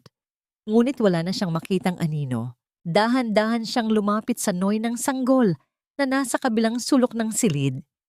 Ang bata ay mahimbing na natutulog. Walang kamalay-malay sa kaguluhang nagaganap. Ngunit nang tignan ni Celeste ang noy, ang kanyang buong pagkatao ay muling nanginig. Nakalapag sa ibabaw ng puting kumot ng bata ang maliit na bordadong tela. Ang disenyong ginupit niya sa unang gabi ng kanilang pag-aaway. Ngunit sa pagkakataong ito, ang tela ay wala ng punit. Ito ay maayos na nakatahi at sa gitna ng bulaklak ay may isang patak ng tuyong dugo na tila isang simbolo ng isang sumpa. Hindi! Hindi ito maari! Sigaw ni Celeste habang hinahablot ang tela at pinupunit ito ng paulit-ulit hanggang sa maging maliliit na hibla na lamang. Biglang bumukas ang pinto at pumasok si Mark. Ang kanyang mukha ay puno ng pagtataka at takot. Celeste! Anong nangyayari? Bakit ka sumisigaw? Nandito siya, Mark! Ang nanay mo! Nandito ang multo niya! Turo ni Celeste sa bakanteng sulok ng silid. Ang kanyang mga mata ay tila nababaliw na. Tumingin si Mark sa itinuturo ng asawa. Ngunit wala siyang nakita, kundi ang mahahabang anino ng mga kurtina. Lumapit siya kay Celeste at hinawakan ang mga nanginginig na balikat nito. Celeste, nag-hallucinate ka lang. Masyado ka lang stressed para sa binyag bukas. Halika na, magpahinga ka na. Hindi ako baliw, Mark. Nakita ko siya. Naramdaman ko ang lamig niya. Patuloy na pag-hysterical ni Celeste habang pilit na kumakawala sa yakap ni Mark. Habang inaalay ni Mark si Celeste pabalik sa kama, hindi nila napansin ang isang figurang nakatayo sa labas ng balkonahe, nakatago sa dilim ng malalaking dahon ng mga puno. Si Victoria. Hawak niya ang dulo ng kanyang basang balabal. Ang kanyang puso ay puno ng pinaghalong awa para sa anak at puot, para sa babaeng sumira sa kanilang buhay. Tumingala si Victoria sa langit kung saan ang mga bituin ay tila mga saksi sa kanyang lihim na pagbabalik. Ang binyag bukas ay hindi magiging simula ng iyong tagumpay, Celeste. Ito ang magiging simula ng iyong pinakamalalang bangungot. Ang bawat segundo ng gabing iyon ay tila isang mabagal na pagtulo ng oras, isang paghihintay para sa pagsikat ng araw na magdadala ng katotohanang wawasak sa lahat ng kasinungalingan. Sa ilalim ng noy ng bata, isang maliit na VOC mula kay Teodoro, ang dahan-dahang gumulong, tila isang tahimik na bantay sa gitna ng dambana ng mga traidor.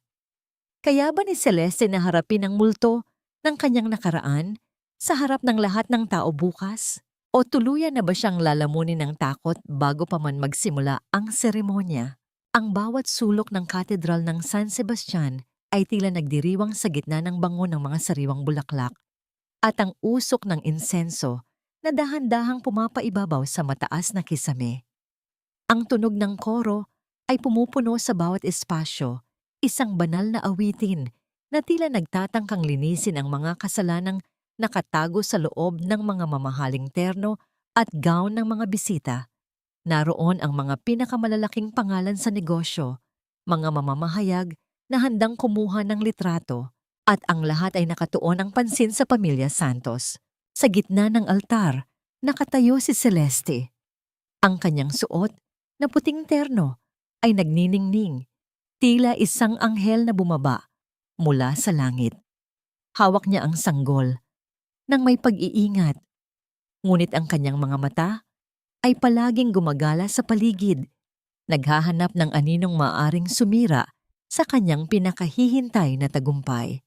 Sa tabi niya, si Mark ay nakatayo ng tuwid, ngunit ang kanyang mukha ay kasing putla ng kandilang nakasindi sa paligid. "This child is my life." Ang boses ni Celeste ay umalingaw-ngaw sa buong katedral, gumagamit ng mikropono para marinig ng lahat. Ang batang ito ang simbolo ng aming pag-asa matapos ang trahedyang sinapit ni Mommy Victoria. Siya ang magpapatuloy ng legacy ng mga Santos. Isang mapait na ngiti ang sumilay sa mga labi ng isang babaeng nakatayo sa pinakalikod ng katedral, nakatago sa likod ng malaking poste. Si Victoria, hindi na siya ang matandang hardinera na may maduming kuko. Suot niya ang isang klasikong puting terno na may burdang perlas. Ang kanyang buhok ay maayos na nakapusod at ang kanyang mukha ay nagpapakita ng isang awtoridad na tila muling nabuhay mula sa kailaliman ng dagat. Dahan-dahang humakbang si Victoria patungo sa gitna ng pasilyo. Ang tunog ng bawat hakbang ng kanyang sapatos sa makintab na marmol ay tila isang mabagal na pintig ng orasan na nagpapatahimik sa lahat ng naroon. Ang koro ay dahan-dahang huminto sa pag-awit nang mapansin ng mga tao ang presensya ng isang babaeng tila isang multong naglalakad sa gitna ng liwanag. "The legacy of the Santos family is not built on lies, Celeste." Ang tinig ni Victoria ay hindi malakas, ngunit ito ay sapat na upang maging sanhi ng isang nakakangilong katahimikan sa loob ng katedral. Nanigas si Celeste sa kanyang kinatatayuan. Ang kanyang mga kamay ay nanginginig hanggang sa muntik na niyang mabitiwan ang sanggol. Ang mga bulong-bulungan ng mga bisita ay nagsimulang kumalat na parang apoy sa tuyong damo. "Victoria? Buhay si Doña Victoria?" Ang bawat bulong ay tila isang sampal sa mukha ni Celeste. "Ma'am?" Ang boses ni Mark ay puno ng pag-aalinlangan at matinding emosyon. Humakbang siya palapit. Ang kanyang mga mata ay nanlalaki habang tinitingnan ang kanyang ina na akala niya ay matagal nang nilamon ng dagat. "Huwag kayong maniwala sa kanya. Isa siyang impostor. Patay na si Victoria Santos." Sigaw ni Celeste. Ang kanyang maskara ng pagiging anghel ay nagsisimulang gumuho. Inilalabas ang tunay na demonyo sa loob. Hindi natinag si Victoria. Nagpatuloy siya sa paglakad hanggang sa makarating siya sa harap ng altar. Ilang hakbang lamang ang layo mula sa kanyang manugang. Ang kanyang mga mata ay nakatitig ng diretso sa sanggol. Isang sandali ng purong sakit at pag-ibig ang dumaan sa kanyang puso nang makita ang bata. Ang batang isinilang sa dusa ni Angela. Ito ang kanyang golden moment. Ang pagkakataong hawakan sana ang bata. Ngunit alam niyang katarungan muna ang dapat manguna. "Isang impostor?" Wika ni Victoria habang kinukuha ang isang maliit na remote control mula sa kanyang bulsa. "Tingnan natin kung sino ang tunay na impostor sa harap ng Diyos at ng mga taong ito." Sa isang iglap, ang malalaking monitor sa loob ng katedral na dapat ay magpapakita ng mga larawan ng bata ay biglang nagbago. Isang video ang lumabas. Isang video na kuha mula sa dashcam ng isang sasakyang nakaparada sa pantalan noong gabing iyon. Malinaw na nakita ng lahat ang pagtulak ni Celeste kay Victoria sa dagat at ang malamig na panonood ni Mark habang lumulubog ang kanyang sariling ina. Hindi pa doon nagtapos. Sumunod na lumabas ang mga dokumento ng ilegal na surrogacy ni Angela. Ang medical record na nagpapatunay na baog si Celeste at ang birth certificate ng bata na hindi si Mark ang ama.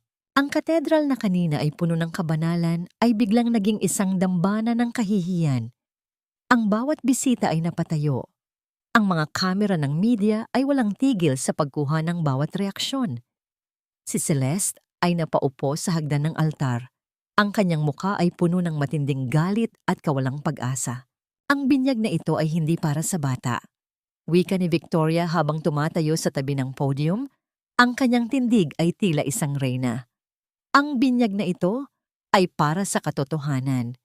At ang katotohanan ay papatayin ang bawat kasinungalingang itinayo mo, Celeste. Ngunit sa gitna ng kaguluhan, isang tunog ng mabilis na pagtakbo ang narinig mula sa gilid ng altar. Isang lalaking nakaitim ang biglang sumulpot at mabilis na kinuha ang sanggol mula sa nanginginig na mga bisig ni Celeste, sabay turo ng isang patalim sa leeg ng bata.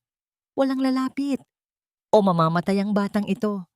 Sigaw ng lalaki na tila huling alas na inihanda ni Celeste para sa kanyang pagtakas. Ang katahimikan ay muling bumalik. Ngunit sa pagkakataong ito ay puno ng takot. Ang buhay ng inosenteng sanggol ay nakasalalay na sa isang manipis na hibla ng katarungan.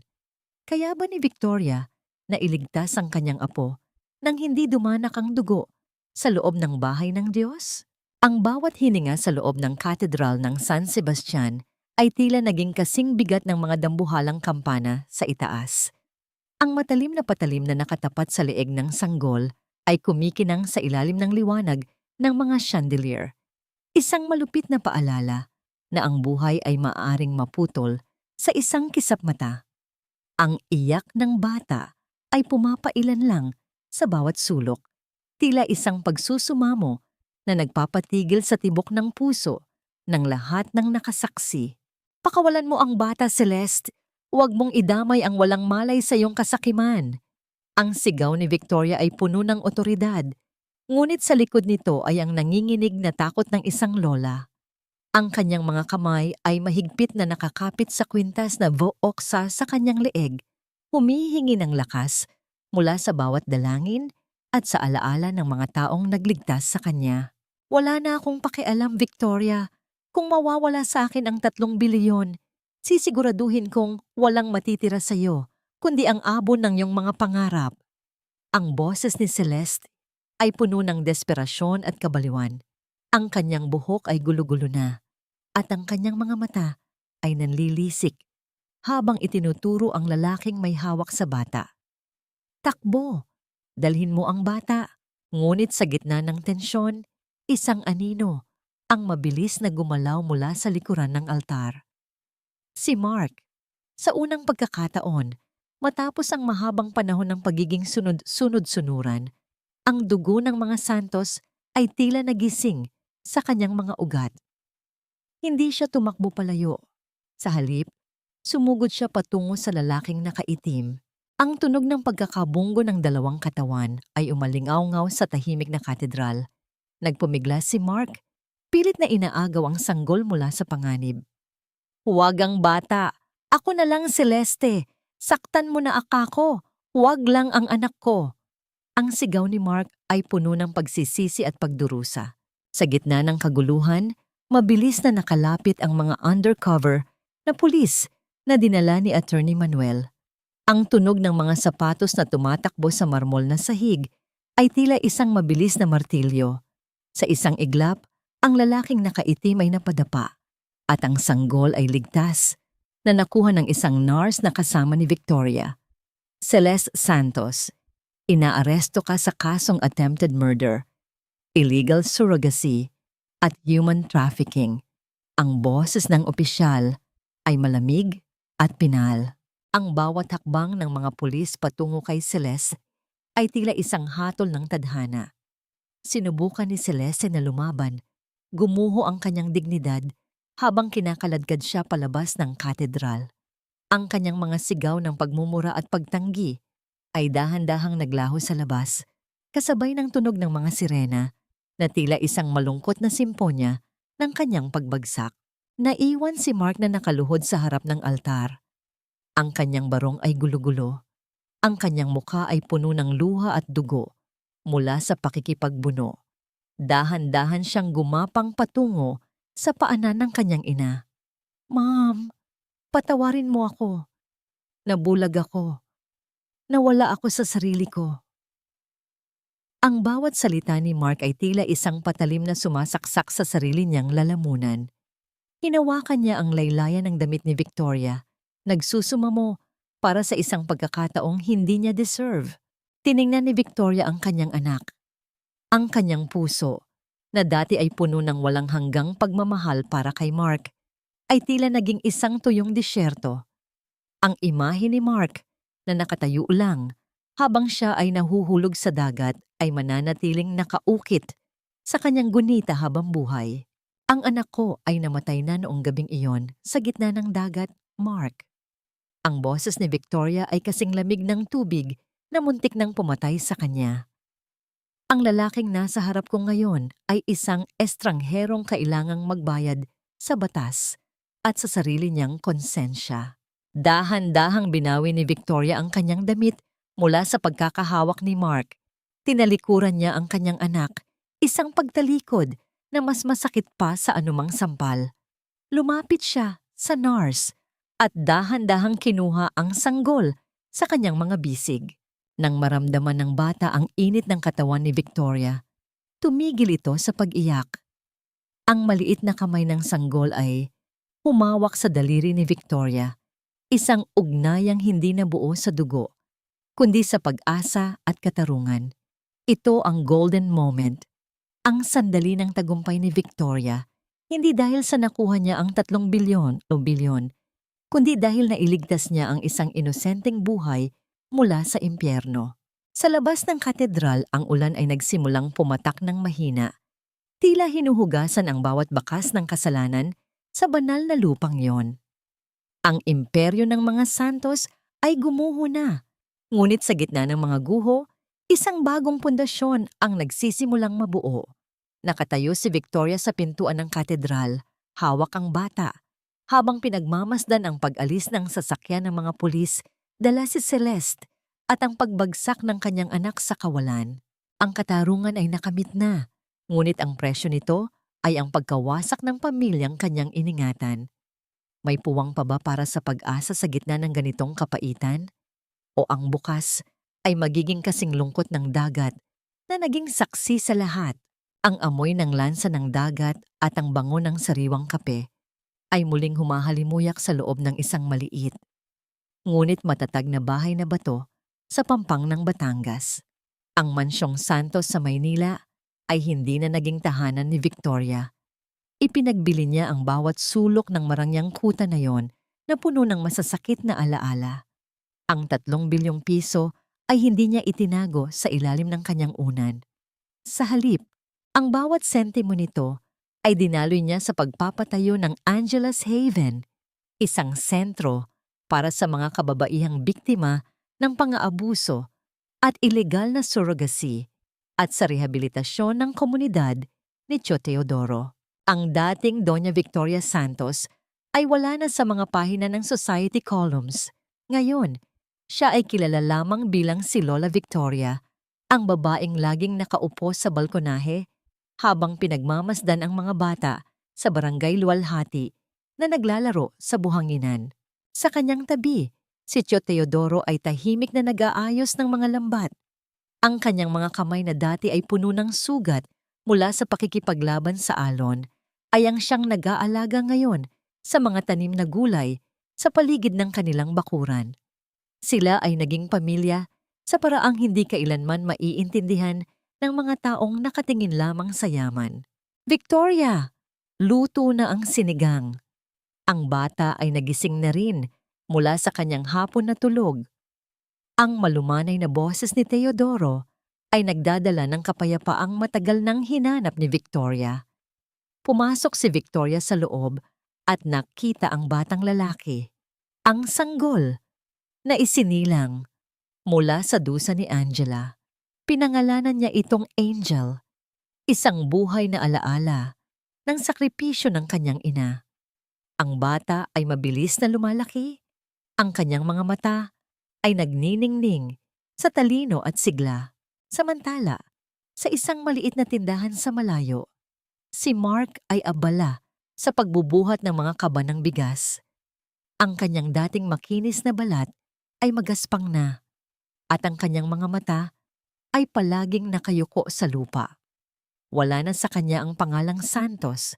Siya ay isa na lamang manggagawa na nabubuhay sa kakarampot na sahod at sa bigat ng kanyang pagsisisi. Tuwing hapon, bago lumubog ang araw, laging tumitigil si Mark sa labas ng bakod ng bahay ni Victoria, pinagmamasdan ng kanyang ina mula sa malayo. Hindi niya magawang lumapit dahil alam niyang ang katarungan para sa kanyang kasalanan ay tinandi. Ang pananatili sa labas ng paraisong sinira niya. Naupo si Victoria sa silya at muling kinuha ang kanyang borda. Sa pagkakataong ito, hindi ito puting tela para sa binyag. Ito ay isang makulay na kamiseta para kay Angel. Ang bawat tusok ng kanyang karayom ay maingat, puno ng pagmamahal, at walang takot na muling mapunit. Isang maliit na kamay ang humawak sa dulo ng kanyang duster. Tumingala si Angel sa kanya. Ang kanyang mga labi ay bumubuo ng isang matamis na ngiti. "Lola, laro tayo?" Ang boses ng bata ay tila isang banal na musika sa pandinig ni Victoria. Ito ang kanyang golden moment. Isang sandali kung saan ang bawat hapdi ng nakaraan ay tuluyan ng napalitan ng tunay na kaligayahan. Binuhat ni Victoria ang bata at niyakap ito ng mahigpit. Dinaramdam ang bawat tibok ng puso nito na tila sariling tibok na rin ng kanyang buhay. Ngunit ang katahimikan ng hapon ay bahagyang binuwag ng pagdating ng kartero. May dala itong isang sobrang kulay kape na may selyo ng Correctional Institute for Women. Mula ito kay Celeste. Dinala ni Victoria ang sulat sa labas ng bahay, sa tabi ng kanilang kalan na diuling. Hindi na niya kailangang basahin ang mga nakasulat doon. Alam niyang ito ay puno ng mga kasinungalingan, paninisi o peking pagsisisi na tanging layunin ay muling guluhin ang kanyang isipan. Walang pag-aalinlangan na binitawan ni Victoria ang sulat sa ibabaw ng nagbabagang uling. Pinanood niya ang apoy habang dahan-dahang kinakain ang bawat letra, ang bawat salita, hanggang sa maging abo na lamang ang lahat at tangay ng hangin palayo sa dagat. Ang huling hibla na nag-uugnay sa kanya sa dilim ay tuluyan na ring naging usok. Tumingin si Victoria sa malawak na karagatan. Ang mga alon ay hindi na nagngangalit. Sila ay dahan-dahan na lamang na humahalik sa dalampasigan. Ang bagyo ay tapos na at sa ilalim ng bagong umaga, ang bawat pangakong nalunod ay muling nabuhay sa anyo ng isang pag-ibig na walang hinihinging kapalit. Ngunit sa likod ng bawat ngiti ni Victoria, mananatili ba ang anino ng nakaraan o tuluyan na itong mabaon sa ilalim ng mga alon na ngayon ay naging saksi sa kanyang muling pagsilang? Lumipas ang 5 taon na tila isang banayad na agos ng tubig na dahan-dahang humuhugas sa bawat sugat ng nakaraan. Sa dalampasigan ng Batangas, ang araw ay dahan-dahang lumulubog, nagbibigay ng kulay ginto at rosas sa malawak na kalangitan. Ang tunog ng mga alon na humahalik sa buhanginan ay tila isang oyayin na nagpapatulog sa bawat hapdi at puot na dati ay bumabalot sa puso ni Victoria. Nakalubog ang mga paa ni Victoria sa malambot na buhangin habang pinagmamasdan niya ang isang batang lalaking tumatakbo sa gilid ng tubig. Si Angel, na ngayon ay 6 na taong gulang na, ay may hawak na maliit na saranggola. Ang kanyang tawa ay kasing linaw ng kristal, isang tunog na nagbibigay ng saysay sa bawat hininga ni Victoria. Sa bawat galaw ng bata, nakikita ni Victoria ang anino ni Angela, ang pasasalamat at ang pangakong hindi kailanman mapapako. Sa di kalayuan, nakaupo si Tio Teodoro sa isang lumang kahoy na upuan. Pinapanood ang paglubog ng araw habang may hawak na isang basong tsaa. Ang kanyang mukha ay mas marami ng kulubot, ngunit ang kanyang mga mata ay puno ng katahimikan. Sila ay bumuo ng isang buhay na payak, malayo sa ingay ng mga tsismis at sa bigat ng 3 bilyong piso. Ang kayamanang tinatamasa nila ngayon ay hindi mabibilang ng anumang bangko. Ito ay ang kalayaang matulog sa gabi nang walang takot at gumising sa umaga nang may pag-asa. Napatigil si Victoria sa kanyang pag-iisip nang maramdaman niya ang presensya ng isang tao sa malayo, sa labas ng kanilang bakod na gawa sa mga VOOs at kawayan. Alam niyang naroon muli si Mark. Halos buwan-buwan ay nagpupunta ito, dala ang mga simpleng gamit para sa bata, o di kaya ay liham na puno ng pagsisisi. Napatatawad ko na ba siya? Ang tanong na ito ay madalas na bumubulong sa isip ni Victoria. Ang pagpapatawad ay hindi isang biglaang pangyayari. Ito ay isang mahabang landas na tinatahak araw-araw. Hindi na galit ang nararamdaman niya para sa kanyang anak, kundi isang malalim na awa. Hinayaan niya si Mark na magsimulang muli sa sarili nitong paraan. Ang pagtatrabaho ng marangal at ang pagharap sa bawat araw ng walang karangyaan ay ang paraan ni Mark para bayaran ang kanyang utang na loob sa langit. Hindi pa sila handang magyakap, ngunit ang hindi na paghiling ng masama para sa isa't isa ay isang malaking hakbang na patungo sa paghilom. Para naman kay Celeste, ang balita ay nanatiling madilim sa loob ng piitan. Ngunit para kay Victoria, si Celeste ay isa na lamang anino ng nakaraan na wala ng kapangyarihang saktan siya.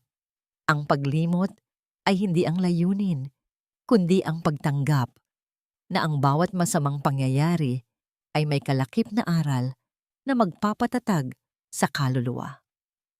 Lola, tingnan nyo. Ang taas na ng lipad ang saranggola ko. Ang sigaw ni Angel ay pumutol sa katahimikan ng gabi. Lumapit si Victoria sa bata at hinawakan ang maliit nitong kamay.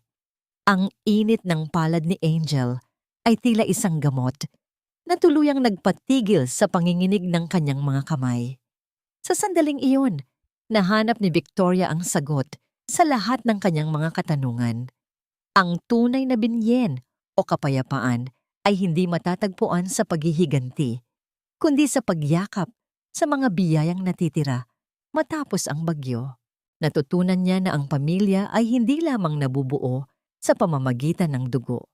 Ang pamilya ay ang mga taong handang humila sa iyo pa itaas kapag ikaw ay nalulunod, at ang mga taong handang magbahagi ng huling butil ng kanin para lang mabuhay ka. Ang sakripisyo ni Angela at ang katapatan ni Teodoro ang nagturo sa kanya na ang pag-ibig ay isang gawaing walang hinihinging kapalit. Habang ang huling sinag ng araw ay naglalaho sa abot-tanaw, dahan-dahang inalalayan ni Victoria si Angel pabalik sa kanilang tahanan. Ang bawat hakbang nila sa buhangin ay agad na binubura ng agos ng dagat.